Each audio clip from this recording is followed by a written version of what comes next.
నమస్కారం బీఆర్కే భక్తి ప్రేక్షకులందరికీ స్వాగతం. నేను మానస. ఈ రోజు మనతో పాటు ఉన్నారు ప్రముఖ ఆధ్యాత్మికవేత్త, జ్యోతిష పండితులు బ్రహ్మశ్రీ గోనుగుంట్ల సురేష్ బాబు గారు ఉన్నారు. గురుగారిని అడిగి అక్షయ తృతీయ తర్వాత మనకు 12 రాశుల వారికి ఎలా ఉండబోతుందో అడిగి తెలుసుకుందాం. నమస్కారం గురుగారు. నమస్తే గురుగారు, ద్వాదశ రాశుల్లో కర్కాటక రాశి వారికి మే నెలలో ఎలా ఉండబోతుంది? మనం కర్కాటక రాశి వారికి మే మంత్ యొక్క ఫలితాలు కనుక చూసుకుంటే మనకి మే మంత్ యొక్క విశిష్టత ఫస్ట్ తెలుసుకుందాము. ఇది మనకి వైశాఖ మాసం చతుర్దశి రోజు నుంచి ప్రారంభమవుతుంది. వైశాఖ మాసం మనకి విష్ణుమూర్తికి అత్యంత ప్రీతికరమైన మాసం. ఈ మాసంలో మంచినీటిని కనుక దానం చేస్తే మనకి విష్ణులోకం ప్రాప్తిస్తుంది అని చెప్పేసి శాస్త్రాలు చెప్తూ ఉన్నాయి. ఉదక దానం మహాదానం, ఉదకం నారాయణీయం అని మనకు చెప్తూ ఉంటారనమాట. అంటే మనం మంచినీళ్ళు కనుక దానం చేస్తూ ఉంటాయి పక్షులకు కానీ, జంతువులకు కానీ, మనుషులకు కానీ, వాటి యొక్క ఎంతో పుణ్యం. ఇది ఒక ఈజియెస్ట్ బెస్ట్ రెమెడీ మనం ఉన్నతంగా ఎదగటానికి అని మనం చెప్పుకోవాలి. ఈ మనకి మీది నక్షత్రం ఏదైనా సరే, తర్వాత రాశి ఏదైనా సరే, ఇది ప్రతి ఒక్కళ్ళు చేయాలని చెప్పేసి నేను కోరుకుంటూ ఉన్నాను. చాలా సింపుల్గా మనకి మంచి రెమెడీ అని మనం చెప్పుకోవాలన్నమాట. తర్వాత ఇందులో మనకి ఈ మారిన కాలమాన పరిస్థితుల ప్రకారం కనుక చూసుకుంటే పూర్వకాలంలో చలివేంద్రాలు పెట్టడం, తర్వాత పక్షులకి, తర్వాత జంతువులకి అన్నిటికీ నీళ్లు పెడుతూ ఉంటారు. ఇప్పుడు మనకి ఏంటంటే హైజీనిక్ కాన్సర్న్ ఎక్కువ కాబట్టి నీళ్ళు అలా ఇస్తే జనాలు ఎక్కువ తీసుకోకపోవచ్చు. బెస్ట్ ఐడియా ఏమంటే ఈ కాలమాన పరిస్థితుల ప్రకారం వాళ్ళకి మీరు ఒక కేసు వాటర్ బాటిల్స్ కానివ్వండి, లేదంటే అవి తీసుకొని వెళ్ళేటప్పుడు దారిలో ఎవరైనా ఎండకు కనుక నడిచి వెళ్తున్నా, దారిలో కూర్చొని వాళ్ళకి బాటిల్స్ ఇచ్చుకుంటూ వెళ్ళిపోతే అవి వాళ్ళు కనుక తాగితే మీకు ఎంతో పుణ్యప్రదం. ఈ అవకాశాన్ని ప్రతి ఒక్కళ్ళు సద్వినియోగం చేసుకోవాలని నేను కోరుకుంటూ ఉన్నాను. అయితే మే మంత్లో మనకి కర్కాటక రాశి వారికి ఎలా ఉందో చూద్దాం. ఫస్ట్ కర్కాటక రాశిలో పునర్వసు నక్షత్రం 4వ పాదం, పుష్యమి 1, 2, 3, 4 పాదాలు, ఆశ్లేష 1, 2, 3, 4 పాదాలంతా మనకి ఈ రాశిలో ఉంటాయి అన్నమాట. కర్కాటక రాశి వాళ్ళు కనుక గ్రహస్థితిని మనం ఫస్ట్ కన్సిడరేషన్ చేస్తే దానికంటే ముందు కర్కాటక రాశిలో ఉన్న పేర్లు ఎవరెవరికి వస్తాయి, పేరు బలం, ఈ పేరు నేమ్ లెటర్స్ కనుక మనం చూసుకుంటే ఇందులో హీ, హూ, హే, హో, డా, డీ, డూ, డే, డో అన్న అక్షరాలతో వాళ్ళంతా కూడా మనకి కర్కాటక రాశి కింద వస్తారు. గ్రహస్థితిని కనుక మనం గమనించుకుంటే సూర్య సంచారం వృషభ రాశిలో మే 15 నుంచి, బుధ సంచారం మేషలో 7వ తారీఖు నుంచి, శుక్రుని యొక్క సంచారం మీనంలోను, కుజుడు వచ్చేటప్పటికి కర్కాటక రాశిలో ఉన్నారనమాట. అంతేకాకుండా ఈ మంత్లో 3 ముఖ్యమైన గ్రహాలు కూడా మారుతూ ఉన్నాయి. అవి గురుడు, రాహువు, కేతువులు. గురుడు వచ్చేటప్పటికి మిథున రాశిలో, రాహు కేతువులు వచ్చేటప్పటికి సింహరాశిలోను, కుంభరాశిలోను, సింహరాశిలో మారుతూ ఉన్నారు. ఈ యొక్క గ్రహ సంచారం స్థితిని బట్టి మనం చూసుకుంటే ఎలా ఉండబోతుంది, ఇందులో చూసుకుంటే రాహు కేతువులు, గురువు ఎలాంటి రిజల్ట్ ఇస్తున్నారు అనేది మనకి ఉగాది రాశి ఫలాల్లో చాలా డీటెయిల్డ్గా ఇవ్వడం జరిగింది. దానికి సంబంధించిన పరిహారాలు కూడా అందరూ చెప్పడం జరిగింది. అది ఒకసారి ఎవరైనా కనుక చూస్తుంటే ఓకే, లేదంటే ఇంకొకసారి అది మీకు ఈ ఛానల్ ఆల్రెడీ అవైలబిలిటీ ఉన్నాయి, అది ఒకసారి చూడండి. ఇప్పుడు వచ్చేటప్పటికి మే మంత్లో ఎలా ఉండబోతుందో మనం చూద్దాము. ఈ మే మంత్ కనుక మనం చూసుకుంటే వీళ్ళకి లఘు గోచారం, సూక్ష్మ గోచారం ప్రకారం ఎలా ఉండబోతుందంటే వీళ్ళకి ఈ మంత్లో విత్త లాభం, ధన ప్రవాహం చాలా ఎక్కువగా ఉంటుంది. శేష సౌఖ్యం, ఆల్రౌండ్ హ్యాపీనెస్ ఉంటుంది. అంతేకాకుండా వీళ్ళకి కొంచెం శత్రు పీడలు జరిగే అవకాశం ఎక్కువగా ఉంటుంది. భార్యతోటి, పుత్రులకి ఓవరాల్గా బాగుంటుంది. కానీ కొంతమందికి లైట్గా గొడవలు వచ్చే అవకాశం కూడా ఎక్కువగా ఉండే. గొడవలు వస్తాయి కానీ మళ్ళీ వెంటనే ఆ గొడవలు పోతాయి, మీ మధ్య మంచి అండర్స్టాండింగ్ ఉంటుందని చెప్పేసి మనం తెలుసుకోవాలి. మనం ఇప్పుడు ఈచ్ గ్రహం వీళ్ళకి ఎలాంటి యొక్క ప్రతికూల అనుకూల పరిస్థితులు ఉన్నాయో మనం చూద్దాం.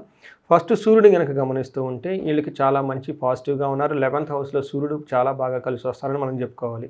ఏ ప్రకారంగా అంటే మనకి సంస్కృతంలో మహర్షులు ఏం చెప్తారంటే అర్ధచ్చ స్వకులాచార గృహే నిత్యోత్సవం శుభం నిత్యమాధుర్య భుక్తిచ్చ లాభే చేకాదశ రవు అని మనకి చెప్తూ ఉంటారు. ఈ ప్రకారం ఏంటంటే అర్ధచ్చ వీళ్ళకి ధనం ప్రకారం చాలా బాగుంటుంది.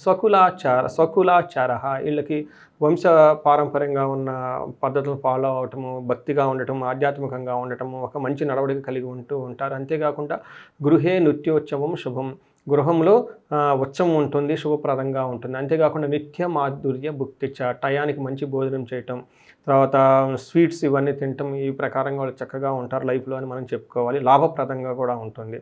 అంతేకాకుండా వీళ్ళకి 5th ఆస్పెక్ట్ ఉండటం వల్ల పెద్ద పెద్ద ప్లాన్లు చేయాలి అనుకున్న వాళ్ళకి ఇది సరైన సమయం కాదు. కొంచెం హైయర్ లెవెల్ స్ట్రాటజీస్ ఏమైనా ఫ్రేమ్ చేసుకునే వాళ్ళకి కొంచెం కన్ఫ్యూజన్స్ వచ్చే అవకాశం ఎక్కువగా ఉంటుంది. అయితే కుజుడీలకి 1st హౌస్లో ఉండి కొంచెం ఇబ్బంది పడే పరిస్థితులు ఎక్కువగా ఉన్నారు. ఇది కొంచెం గమనించుకోవాలి. కుజుడు ఫస్ట్ హౌస్లో ఉండటం వల్ల ఏం జరుగుతుంది అంటే మనకి జ్వరం వస్తూ రావటం కానీ, కత్తులతోటి గాయాలు అవ్వటము, తర్వాత వాళ్ళకున్న దోషాన్ని బట్టి పేపర్ కట్ ఇంట్లో ఉన్న కిచెన్లో చిన్న దగ్గర నుంచి కొన్నిసార్లు కొంతమందికి యాక్సిడెంట్లు అయ్యే అవకాశం ఎక్కువగా ఉంటుంది. వాహనాల వల్ల గాయాల అవకాశం కూడా ఎక్కువగా ఉంటుంది. కొంచెం జాగ్రత్తగా ప్లాన్డ్గా మంచి టైం చూసుకొని మంచి ముహూర్తం చూసుకొని ప్రయాణాలు చేసేటప్పుడు జాగ్రత్తగా వెళ్ళాలని చెప్పేసి ఒక సూచన. తర్వాత వీళ్ళకి 4వ ఇంట్లో దృష్టి ఉండటం వల్ల బంధువుల వల్ల చిరాకు, ఆరోగ్యం, తర్వాత క్రూర బుద్ధి, బంధువులతో గొడవలు ఉండే అవకాశం ఎక్కువగా ఉంటుంది. తర్వాత 4th హౌస్ కనుక చూసుకుంటే వీళ్ళకి అప్పుల వల్ల అవమానాలు జరగటము, తర్వాత రక్త దోషం, రక్తాలకు సంబంధించిన వ్యాధులు, విపరీతమైన దగ్గు వచ్చే అవకాశం ఎక్కువగా ఉంటుంది. కుజుడికి వీళ్ళకి కొంచెం అనుకూలంగా లేరు అని మనం చెప్పుకోవాలి. అయితే వీళ్ళకి కుజుడు పెట్టే ఇబ్బందుల నుంచి ఉపశమనం ఇస్తూ శుక్రుడు వీళ్ళకి మంచి యోగ్యతను తీసుకొని వస్తున్నాడు. శుక్రుని వల్ల ఏం జరుగుతుంది అంటే వీళ్ళకి వస్త్రలాభో, మహారోగ్యం, గురుభక్తి స్యాత్ ధర్మకృత్ చిత్తశుద్ధి అభీష్టార్థ నవమస్తే భవేత్ భురుగో అని మనకు చెప్తుండే. అంటే శుక్రుడు 9వ ఇంట్లో ఉంటే ఏం జరుగుతుందంటే లక్, భాగ్యం యాక్టివేట్ అవుతుంది వీళ్ళకి. ఏ ప్రకారంగా అంటే వస్త్రలాభం, వాళ్ళకి మంచి బట్టలు కొనుక్కునే అవకాశం ఎక్కువ ఉంటుంది. మహా ఆరోగ్యం, చక్కగా ఆరోగ్యం బాగుంటుంది. గురువులు భయంలో వాళ్ళ భక్తిప్రదంగా ఉంటారు. భక్తి స్వధర్మకృత్, వాళ్ళ పనులు చక్కగా వాళ్ళు మంచి మంచి పనులు చేసుకుంటూ ముందుకెళ్ళిపోతుంటారు. చిత్తశుద్ధి, వీళ్ళకి ఇంట్యూషన్ చాలా బాగుండేసి మంచి పాజిటివ్ యాటిట్యూడ్తో ఉండేసి ఒక డిటర్మినేషన్, పట్టుదలగా ఉండేసి అనుకున్న పనులని అనుకున్న విధంగా చేసుకుంటూ ముందుకెళ్ళిపోతూ ఉంటారు. అయితే ఎవరైతే థర్డ్ ఆస్పెక్ట్ ఉండటం వల్ల లవ్, రొమాన్స్ మ్యాటర్స్లో, ప్లేజర్కి సంబంధించిన విషయాల్లో కూడా చాలా చక్కగా ఎంజాయ్ చేసేస్తారు. గురుగారు, ఈ రాశి వారు ఎలాంటి పరిహారం చేసుకుంటే మంచి ఫలితం ఉంటుందంటారు? ఈ రాశి వాళ్ళకి నక్షత్రం ప్రకారం కనుక మనం చూసుకుంటే ఇందులో 3 నక్షత్రాలు ఉంటాయి. పునర్వసు, పుష్యమి, ఆశ్లేష అని మనం చెప్పుకోవాలి. ఇందులో పునర్వసు నక్షత్రం వాళ్ళకి చూసుకుంటే లాభప్రదంగా ఉంటుంది. పరవాసము, సౌఖ్యము, వస్త్రలాభము చూపిస్తూ ఉంది. అయితే ప్రతికూల పరిస్థితులు కనుక మనం చూసుకుంటే వీళ్ళకి దేహ పీడనము, మరణము, కలహము చూపిస్తూ ఉంది. పుష్యమి నక్షత్రం వాళ్ళకి అగైన్ లాభప్రదంగా ఉంటుంది. పరవాసము, ఫారిన్లో ఉండాలి, ఫారిన్ రిలేటెడ్ మ్యాటర్స్ వాళ్ళకి కలిసి వస్తుంది. వస్త్రలాభాన్ని చూపిస్తుంది. దేహ పీడనము, మరణము అనేవి మనకి వీళ్ళకి ప్రతికూలంగా ఉన్నాయి.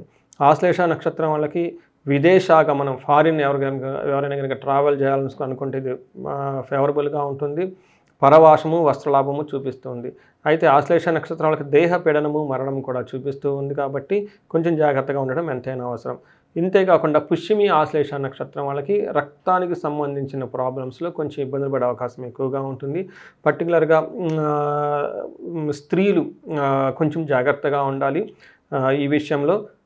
మిగతా వాళ్ళకి కొంచెం అనుకూలంగా ఉందని మనం చెప్పుకోవాలన్నమాట. సో వీళ్ళకి ఎవరైనా కనుక రెమెడీలు కనుక ఎవరైనా చేసుకోవాలనుకుంటే ఈ మంత్లో వీళ్ళకి సూర్యుని వల్ల కొంచెం హెల్త్ కాంప్లికేషన్స్ ఎక్కువగా ఉన్నాయి కాబట్టి సూర్యుని ఆరాధన చేయటము, తర్వాత సూర్యుని నమస్కారాలు చేయటం, ఎలాంటిదైనా కానీ సూర్యునికి సంబంధించిన గాయత్రి మంత్రం చదువుకోవటం, సూర్యుడికి ఆరోగ్యం ఇవ్వటం, ఇవి చేస్తూ ఉంటే చాలా బాగుంటుంది.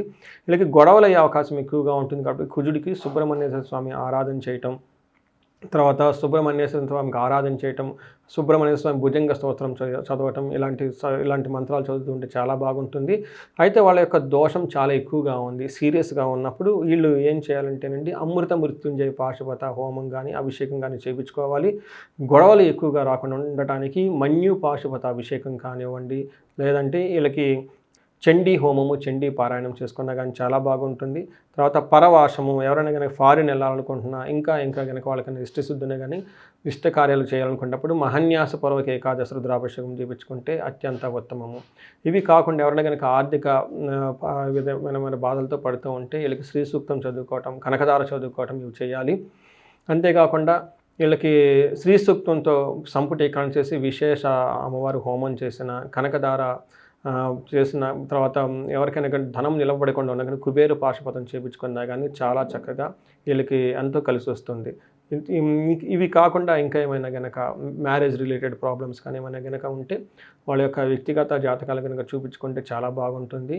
సో ఈ ప్రకారం ఈ రెమెడీలు చేసుకుంటూ నీకు ఈ మంత్లో అందరికీ అష్టైశ్వర్యాలు కలగాలని చెప్పేసి, భోగభాగ్యాలు కలగాలని, బాగుండాలని చెప్పేసి కోరుకుంటున్నానండి. ఓకే గురుగారు, చాలా చక్కటి వివరణ అందించారు. ధన్యవాదాలు. ధన్యవాదాలు.